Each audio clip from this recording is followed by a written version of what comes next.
कांग्रेस के महासचिव सचिन पायलट ने कहा, हिंदू मुसलमान, मंदिर मस्जिद और मंगलसूत्र की राजनीति को लोगों ने नापसंद किया है। देश का और प्रदेश का मूड कांग्रेस के पक्ष में है। 400 पार का दावा करने वाली एनडीए 200 कुछ पर आकर अटक गई। किसी भी दल को स्पष्ट बहुमत नहीं मिला है। यह परिणाम सरकार के विरोध में आए हैं। जनता ने दिखा दिया कि हम ही हैं किंग मेकर। अगर कोई ज्यादा हवा में उड़ने की कोशिश करेगा तो जमीन पर ला पटकेंगे।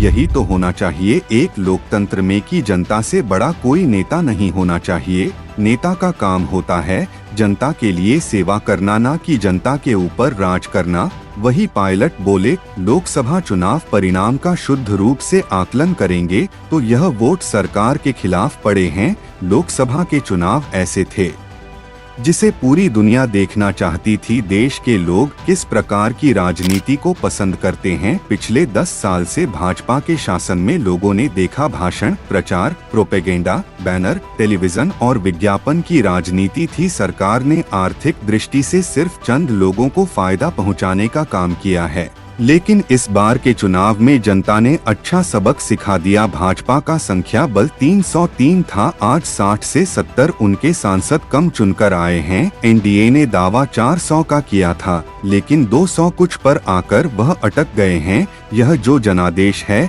यह खंडित है।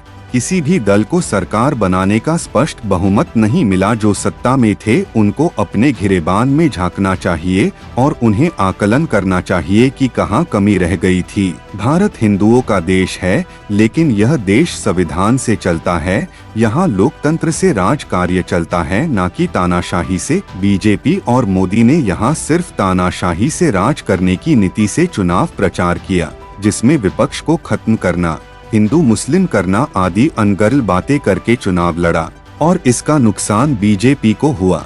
वही पायलट ने अयोध्या में भाजपा की हार पर कहा, राम मंदिर का इस्तेमाल करके बीजेपी वोट लेने की बात करती थी। अयोध्या में बीजेपी हारी है और जिस शहर में मंदिर बना है वहां पर भी समाजवादी पार्टी जीती है। इस देश के नौजवान, किसान और अधिकांश लोग धर्म के नाम की गई राजनीति को पसंद नहीं करते हैं। राजनीति होती है सिद्धांत, संविधान, विकास की योजना की, निवेश की। बीजेपी ने राजनीति की मंगलसूत्र, हिंदू मुसलमान, मंदिर मस्जिद की। बीजेपी की राजनीति को नौजवान पीढ़ी और अधिकांश लोग पसंद नहीं करते हैं। यह बात भाजपा को समझ में आ गई होगी। उन्होंने कहा कि कांग्रेस ने जो संघर्ष किया देश में, उन्हें काफी अच्छा प्रदर्शन करने का फायदा मिला है।